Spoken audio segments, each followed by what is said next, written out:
করছি, আগে বড় বাচ্চা সারপ্রাইজটা দিয়ে দিতে পারতো তোকে দিয়ে। এই শুনে দেখো দাঁতগুলো বেরোচ্ছে একবার দেখো। না ভাবছি কি এনে আমি যে জিনিসটা এনেছি তুমিও আমার জন্য এটা আনতে পারো না। সকাল সকাল এখানে একদম ব্রেকফাস্টের প্রস্তুতি চলছে। Good morning everyone. আজকে হচ্ছে শনিবার, স্যারের অফিস আছে, উনি অফিস যাবেন, তো উনি বললেন আমি একবারে ব্রেকফাস্ট করে বেরোবো অফিসে, দুপুরে যদি পারি তাড়াতাড়ি আসবো, তা না হলে নয়। তো উঠতে একটু লেট হয়ে গেছে বলে আমি বললাম তাহলে একেবারে চা আর খেলাম নেই, চা ব্রেকফাস্ট একসাথে করেই যাও। তাই এখানে ডিম পাউরুটি করে নিয়েছি, চাও গরম হয়ে গেছে, একবারে দিয়ে দেবো, খেয়ে নেবে, ব্যাস ঝামেলা মিটে যাবে। চায়েরও পাট ব্রেকফাস্টেরও পাট। এখানে চা গুলো হয়ে গেছে, মানে অনেকক্ষণ আগেই করেছি তো তাই ঠান্ডা হয়ে গেছে বলে মাইক্রোওভেনে একটু গরম করে নিলাম। অ্যাকচুয়ালি মেয়েটাকে আগে ফ্রেশ করিয়ে দিয়েছি, তারপর খাইয়ে দিয়েছি, ওর তো সময় লাগছে ওর জন্য। আর এখানে আমার ব্রেডও রেডি।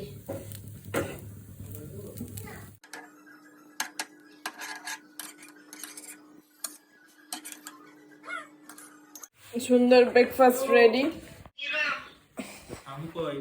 Good morning. সকাল সকাল এরকম ব্রেকফাস্ট অসাধারণ। দাদা পড়াশোনা করছে। ওরে বাবারে, এখানে যা ঠান্ডা পড়েছে, ঠান্ডা জায়গাকেও হার বানিয়ে দেবে। মারাত্মক কালকে থেকে ঝোড়ো হাওয়া বইছে, ঠান্ডা, রাত্রিবেলাতে আরো বেশি শীত করছে। তো যাই হোক, স্যার অফিসে চলে গেছেন আর অনেকটাই বেলা হয়ে গেছে, মাসিও কাজ করে চলে গেছে। অ্যাকচুয়ালি আমি খুব গুরুত্বপূর্ণ একটা কাজ নিয়ে বসেছিলাম, যেটা হচ্ছে আমার ফোনের স্টোরেজ ফুল হয়ে গেছিলো প্রায়, সেটাকে আমি একদম খালি করে দিয়েছি। কারণ সে কবে থেকে ভিডিও সব জমছে, সেগুলো নিয়ে বসেছিলাম। আর শর্টস ভিডিও অনেক ছিল যেগুলোকে এডিটিং করলাম, কিছুটা ফেসবুকে পোস্ট করেছি। ফেসবুক, ইনস্টা সব জায়গাতেই তো পোস্ট হচ্ছে, আর ফেসবুক আর ইনস্টার লিঙ্ক আমার ডেসক্রিপশনে তো দেয়াই থাকে, যদি তোমাদের ইচ্ছা হয় একবার চেক করে নিও আর একটু ফলো করে দিও, ব্যাস। এই যে ম্যাডামের জুস রেডি। কি করছো তুমি? এগুলো কোথা থেকে আনলে? ঘর থেকে নিয়ে আসলে? ঠিক আছে, খেলা করো, কিন্তু এই জুসটা খেতে হবে, তবে নাহলে আমি সব নিয়ে নেব। রান্না করে আমাকে দেবে, হ্যাঁ? আমি খাবো কিন্তু, মনে থাকে জানো। কি রংটাই না দিয়েছে দেখো, পুরো একদম রক্ত রং করে দিয়েছে। রক্তও একে দেখে লজ্জা পাবে, এত রং। দেখে দেখে দেখে দেখে দেখে রান্না বান্না সব করাই আছে, শুধু একটু আলু ভাজা করে নেবো, ডিম সেদ্ধ দেবো মেয়ের জন্য। ভাতটা বসিয়ে দিয়েছি আমাদের। মেয়ের ভাতে একটুখানি ডাল দিয়ে দিয়েছি, ডাল দিয়ে ভাতটাকে সেদ্ধ করে নিয়েছি একদম পাক পাক করে, আর ডিম সেদ্ধ আর হচ্ছে আলু ভাজা। অ্যাকচুয়ালি মাছ, তেলাপিয়া মাছ তো খাবে না, ওর জন্য ওকে একটু ডিম দিয়ে দিলাম আর সেদ্ধ সাদাই খাচ্ছে, কারণ ঝাল তো একদমই নিতে পারবে না, ইনফ্যাক্ট গরমও নয়। তো এটা একটু ঠান্ডা হোক, তারপর ওকে খাইয়ে দেবো, আর ও যখন আসবে তখন আমি খাবো। ভেজ পকোড়া ভেজে নিয়েছি, আর স্যার গেছেন একটু ফ্রেশ হতে। ঠান্ডাটাই না পড়েছে বলো দুদিন ধরে, বাবারে বাবা, যাকেই ফোন করছি বলছে আমি আর পারছি না হাত পা নিয়ে। বাবারে বাবা, হাত পা একদমই চলছে না, হঠাৎ করে এরকম ঠান্ডা, আরো নাকি ঠান্ডা পড়বে বলছে সামনে। বলো পারা যায়? কাউকে আর পয়সা খরচা করে ঠান্ডার জায়গায় যেতে হবে না, ঘরে বসেই ঠান্ডা অনুভব করতে পারবে। বাট যাই বলো, এই গরম গরম ডাল আর পকোড়া ভাজা কিন্তু বেশ ভালোই লাগে ভাত দিয়ে। তবে কাল একটু খিচুড়ি করবো। মাছটাও গরম হয়ে গেছে, উল্টে পাল্টে দেব, তাহলেই হবে। মানে মাছ হয়ে গেছে গরম। তবে মাইক্রোওভেনে বেশ সুবিধে, জানো তো, রান্না বান্না করা থাকলে খুব ইজিলি গরম করে নেওয়া যায়। আর এখানে বাঁধাকপিও হয়ে গেছে গরম। এবার চলো খেতে বসবো। আর স্যার মনে হয় এবার খেয়ে দিয়ে বেরোবে। বাবারে,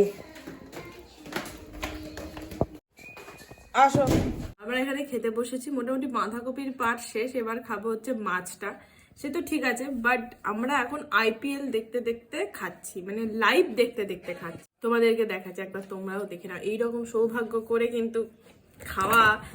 গ্যালারি থেকে লাঞ্চ উইথ আইপিএল, এটা কি মল রোড আইপিএল? মল রোড আইপিএল হচ্ছে, দেখো একবার তোমরা দেখতে পাচ্ছ তো, হাতটা এটো, তাই বাঁ হাতে একটু জুম করো তো। সব একদম ড্রেস ফেস পরে, হাতে মাইক নিয়ে, বক্স নিয়ে, আবার রাতেও খেলা হবে, কেউ ক্যামেরা করছে, আরে অসাধারণ। এখানে চলছে এখন লাইভ আইপিএল। ও এটা করে লাভ নেই, চলো খেয়ে নি আইপিএল দেখতে দেখতে। চলছে এখন খেলা, হালকা রোদ গায়ে লাগিয়ে। খেলা কি এখন হাফ টাইম নাকি? কে জানে। চা, আর এটা হচ্ছে আমার আগে ছিল আর কি দার্জিলিং টি, দাদা দিয়েছিল চা পাতা এই, আর ম্যাডামের জল। তুমি ঠিক আছো? আচ্ছা, ওষুধ রাতে আছে, দিয়ে দেবো। হ্যাঁ, হচ্ছে আমার সেলাই করার মালপত্র, আর এই হচ্ছে স্যার, উনি ওনাকে খাইয়ে দিচ্ছেন। ইভিনিং এভরিওয়ান, সন্ধ্যে থেকে ও বাড়িতে আসার পর থেকে শুধু আমাকে একটাই হুমকি দিয়ে যাচ্ছে, একবার বাইরে বেরো, একবার বাইরে বেরো। ঠিক আছে, অ্যাকচুয়ালি সন্ধ্যেতে আমি যেতাম না, কালকে ওর আবার ফ্ল্যাটে মিটিং আছে, তো মেয়েটাকে তো রেখে যাব, তো ভাবলাম সন্ধ্যেটা নষ্ট করে লাভ নেই, যাই। বাট বাইরে নাকি মারাত্মক ঠান্ডা পড়েছে, তাই বলছে একবার বাইরে বেরো, একবার বাইরে বেরো। দাও গানটা দাও, অসুবিধা নেই, আসলাম, টাটা। ও ব্যাগ নিয়ে নি, দেখেছো? ব্যাগ নিয়ে নিয়েছি, চলো। এই যে বাড়ির জন্য একটু মিষ্টি নিলাম। মারাত্মক ঠান্ডা, এইভাবে গিয়েছি আর এইভাবে এলাম, মারাত্মক ঠান্ডা, পুরো কান বন্ধ হয়ে গেছে। আরে কি হচ্ছে সব? হায় ভগবান, সত্যি। ঢুকতে ঢুকতে একটা কথা বলবো, রাত্রির বেলাতে কেউ বেরিও না, সন্ধ্যেতে যার প্ল্যানিং থাকবে সে ইমিডিয়েটলি ক্যান্সেল করো। আমার পুরো নাক জমে গেল, যা তা অবস্থা বাইরে, মারাত্মক। এনে তো ছি, আগে বড় বাচ্চা সারপ্রাইজটা দিয়ে দিতে পারতো তোকে দিয়ে। দাঁড়া, শুনে দেখো, দাঁতগুলো বেরোচ্ছে, একবার দেখো। না ভাবছি কি এনেছে, আমি যে জিনিসটা এনেছি তুমিও আমার জন্য এটা আনতে পারো না। হ্যাঁ এক্স্যাক্টলি, অ্যাকচুয়ালি আমি নিতাম না, আমাদের এই যে নতুন দোকানটা হয়েছে না, না আমি রসগোল্লাটা নিতামও না। অ্যাকচুয়ালি আমাদের দমদম ক্লাবের মাঠের আগে যে নতুন মিষ্টির দোকানটা হয়েছে, ওখানে একটা ভদ্রমহিলা মিষ্টিটা নিয়ে টোটোয় উঠলেন, উঠেই বলি দেখো রসগোল্লাটা গরম, আর দোকানের মালিকটা বললো এই টাইমেই গরম রসগোল্লা পাওয়া যায়। আমি তখন হাঁটছিলাম ওনার দোকানটার সামনে দিয়ে, দিগেরাম রসগোল্লাটা গরম।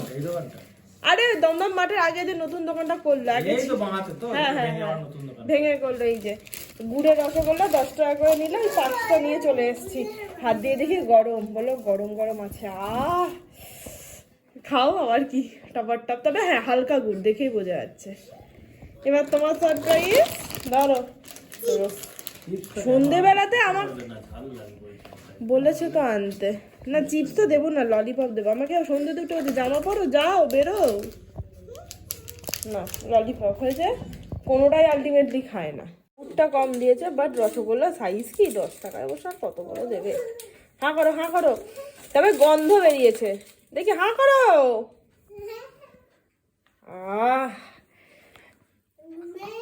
কেমন খেতে? নরম তো দেখেই বোঝা যাচ্ছে, গুড়ের ললিপপ। আমি বাবা ভেঙেই খাই, স্পঞ্জ না, কলকাতায় সবই তাই পায়।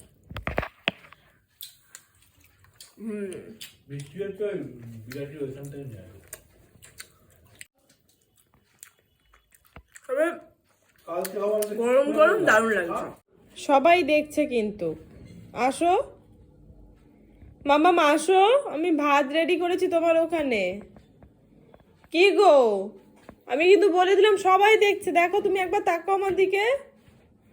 কি হলো, তাকাও মা। পিকাবু, ভাত রেডি, আসো আসো মা আসো, অল্প অল্প করে দেবো। যে ভাত বেড়েছি, আর ধনেপাতা দিয়ে আলু চচ্চড়ি তো করেছি, বাট ধনেপাতাটাই দিতে ভুলে গেছি, আসল উপাদানটাই। বাকি খেতে তো ভালোই হয়েছে, চলো খেয়ে নিই, আর আজকের ব্লগটা এখানেই শেষ করছি। দেখা হচ্ছে তোমাদের সাথে আগামীকাল নতুন অ্যান্ড ফ্রেশ একটা ব্লগের সঙ্গে। তো দেখো সবাই ভালো থেকো, সুস্থ থেকো, আর সাবধানে থেকো। Tata and good night, by.